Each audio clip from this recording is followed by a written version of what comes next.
Be my guest. Yeah, because I really don't want people fail the way I fail. I really want to share my failure experience. I'll share three quick ones. The first one is technical failure. So is this company in China, Lemieux? It's a lingerie company.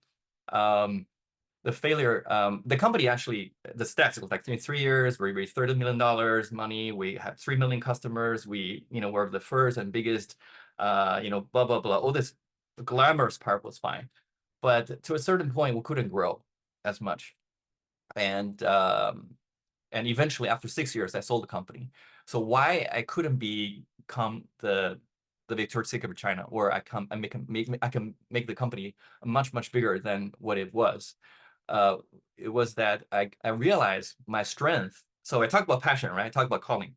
But there's one thing in terms of starting a company that we have to face is that we cannot do this by ourselves, right? We have to have a team. So the key for the team is like pieces of puzzles. The team composition, especially at the executive level, has to have all the core competencies that requires for the business to be successful, right? So the failure was that I was, so the competency, the key to make a apparel brand successful is branding, marketing, right? You have to sell it, right? But before you sell it, you have to make the product, right? Make the product and selling the product. So in terms of designing, yeah, I had the passion. I hired a lot of designers, but we lack of a key supply chain management person. This is very specific, right? So I could ramp up on the marketing side, 10x growth on the traffic side, on the customer acquisition side. But our backend supply chain, we couldn't do 10x growth in terms of supply, making the good product, even when we're growing at a 10x per year. So that's why I learned why Tim Cook could become the CEO. He was initially the COO of Apple. Without Tim Cook, they cannot, no matter how wonderful your idea is, you cannot just make millions and billions of product consistently with high quality. Tim Cook did it. So we lack someone like Tim Cook.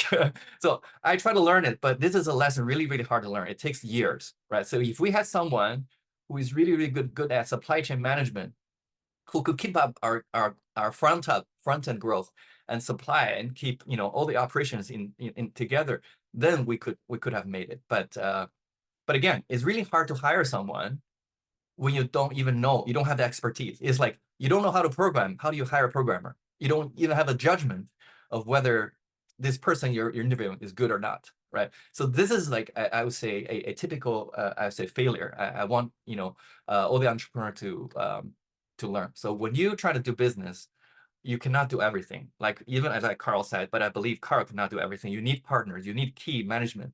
But once you find this key management, you have to have the initial core pieces of puzzle that at least with this initial 3 or 4 people, you can actually do this business.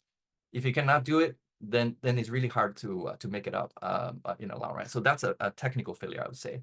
The second failure was when the business becomes successful, when it grows really fast. My strength, I as a CEO spend more time with investors, fundraising, preparing for IPO. So then I spend less time with the customer and product.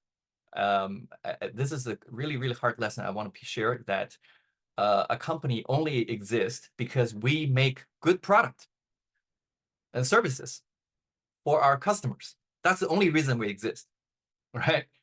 And once the CEO, the strategy of the CEO is not the PPT or is not something slogan on the wall. The strategy of the CEO is where the CEO spend his time. If the CEO spend all his time in the customer and product, a company will be successful. If the CEO spend more time, most of his time, or maybe half of my time in the year, I was with the investors. So I think that was something I would have done differently, right? Always spend focus on the customer, focus on the product. And the third failure, I would say, is more fundamental one. It's a failure of my definition of success. So I mentioned a lot of success, and I don't know about your definition of success, but my definition of success was start a company in 3 years, raise a bunch of money, go IPO in the shortest time as possible, right? So that's what I identify myself like, a Silicon Valley tech startup, right? When you hear these stories, these are the typical definition of success. But I would say that's wrong to me. I just realized because not every company needs to go IPO.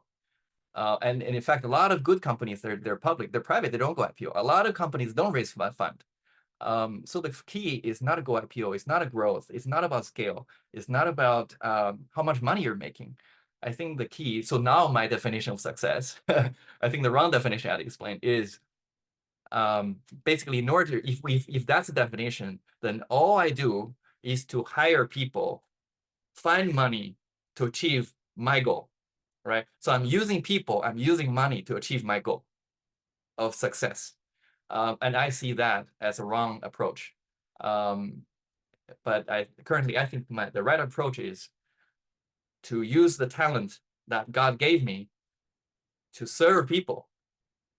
To serve people, meaning the customers, my employees, the investors, so that they can be their best. And the result will be the growth. The result will be more better product, more people buy it. The result will be more revenue and more profit. And all these are results. But the starting point is not my success, it's their success. All right. So I think if I got it wrong, so that's why I face a lot of crisis. But I think if I got it right now, it may take me a longer time. May take me we may not go IPO. Just per se, right?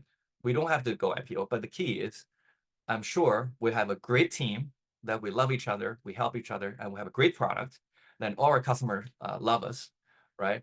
And yeah, and if you're good job as business people, we're gonna have a great revenue and profit. But all these are results of the heart. What's the purpose of life? My purpose of life is not for me. My personal, I become rich. No, that's a wrong approach. I think that's the biggest failure. Is to get rich quick. Okay, I'm done.